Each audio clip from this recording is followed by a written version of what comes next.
তারেক সাহেবের আমি অনুরোধ করব, আমি যে আপনার লোকজনরে এদের সত্যি ঘটনাগুলো তুলে তুলেছি, আপনি খুশি হবেন যে অ্যাটলিস্ট বিনা স্বার্থে কেউ বলার লোক আছে আপনার কাছে।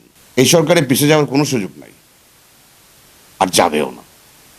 যত ষড়যন্ত্র করুক কোনো কাজে লাগবে না। যেই ডলারের দাম হওয়ার কথা ছিল 150 টাকা, 150 টাকা থেকে 200 টাকা, তাহলে 150 থেকে 200 টাকা যদি ডলারের দাম হতো, তাহলে আজকে বাঙালি আমরা কোথায় থাকতাম? সরকার যেভাবে কাজ করছে, আমি আমি তো ভালো করে জানি যে আমি কারো পাম দেওয়ার ছেলে না, কারো খুশি করার জন্য আমি কোনো কথাবার্তা বলি না। আমি বর্তমান সরকারের প্রধান যে আছেন, আমি আমি আই নো হিম, আমি তাকে নিয়ে অনেক স্টাডি করেছি। সে সাকসেস হবেই, এর ভেতরে কোনো সন্দেহ নেই। আপনারা যেসব মানুষ মনে করেন যে মানুষ যেমন আমার নামে অনেক বদনাম করে, আপনি দেখবেন কি কিছু না পাইলে একটা বদনাম করি যে ক্যাসিনোর হুতা। আরে আজ পর্যন্ত ওই যে সরকারি ক্যাসিনোর কোনো প্রমাণ করতে পারে নাই। তারপরেও ওই যে হিংসা, এটা প্রতিহিংসা শেখাটা, এটা হিংসা, জেলাস। ওই হিংসা এইটা বইটা মনে করেন মনে শান্তি পায় যে একটা মানুষের একটা টাইটেল বইলা তারা ওই আমাকে ছোট করার চেষ্টা করে। কারা? ওই ক্রিমিনাল যারা, ভদ্রলোকটা করে না। বর্তমান সরকারের এইটা সাকসেস না, ওইটা সাকসেস না, এইটা ভালো না, ওইটা ভালো না, দ্রব্যমূল্যের দাম বাড়তেছে, এইটা হইতেছে, ওইটা হইতেছে, কত বদনাম। যেই ডলারের দাম হওয়ার কথা ছিল 150 টাকা, 150 টাকা থেকে 200 টাকা, তাহলে 150 থেকে 200 টাকা যদি ডলারের দাম হতো, তাহলে আজকে বাঙালি আমরা কোথায় থাকতাম? যেই জায়গার ভিতরে আমাদের কোনো রিজার্ভ ফান্ড ছিল না, সব নিয়ে গেছিল। আমরা এখন রিজার্ভ ফান্ডে আসি না। তাহলে আপনারা এত আশা করতেছেন সরকারের কাছে 4 মাসের ভিতরে সব, এটা হলো বাঙালির আমাদের ক্যারেক্টার হয়ে গেছে। একটা হলো বদনাম করা আর সুযোগে সদ্ব্যবহার করা। একটা গ্রুপ আছে বাংলাদেশে আমাদের, এটা হলো কি আপনার ওই যে লাইক এ ওয়েদার, সূর্য ওঠে সূর্য দিকে ধরায়, তারা লাভ ছাড়া কিছু বোঝে না, কন্টিনিউয়াসলি তারা লাভ দেখে।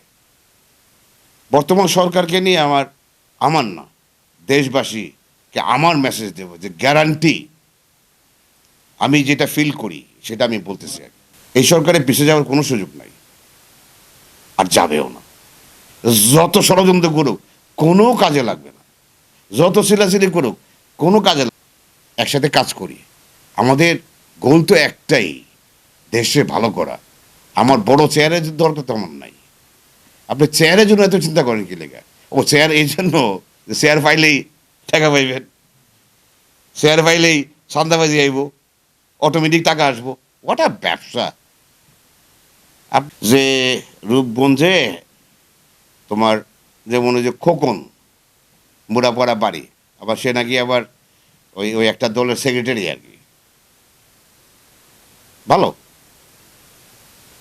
ওই মুরব্বীরা বলে যেটাই হয় ওদের কাছে যাইতে হইব, খোকনের কাছে যাইতে হইব, দীপুর কাছে যাইতে হইব। বলি কেন? ওদের কাছে যেতেই হবে। আরে ভাই, সে কে? তুমি পলিটিক্স মানে কি? তুমি কি এলাকা কিনে ফেলছো নাকি? তোমার এলাকাটা কি তোমার বাপের? হ্যাঁ, আমরা কি সবাই তোমার কর্মচারী নাকি ভাই? আগে আমাদের ওই যে জুলাই আগস্টে বলে গেছে দেশটা তোর বাপের কিনা, মনে আছে? গান ছিল না? আমরা সবাই বলছি না দেশটাকে তোর বাপের কিনা। আসলে যারা পলিটিক্স করেন আমি তাদের কাছে অনুরোধ করবো, স্পেশালি আমার রূপগঞ্জের যারা পলিটিক্স করেন, মিস্টার দীপু ভূঁইয়া, নামটা কিন্তু ভালো আছে, দীপু ভূঁইয়া, চেহারাটা তোমার ভালো। খোকন এখন নাকি উমরাতে করতে গেছে আর কি শুনছি। ভালো পলিটিক্স করে, মানুষকে ভালোবাসো।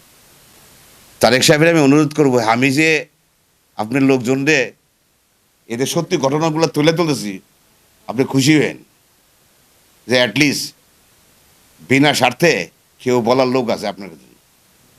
আমি যেটা বলতেছি আপনি সংশোধন করলে, আপনি লোকজন সংশোধন করলে আপনাদের জন্য ভালো হইব, আমার জন্য ভালো না। আর আপনাকেও ভালো হইলে আমার দেশেও ভালো হইব।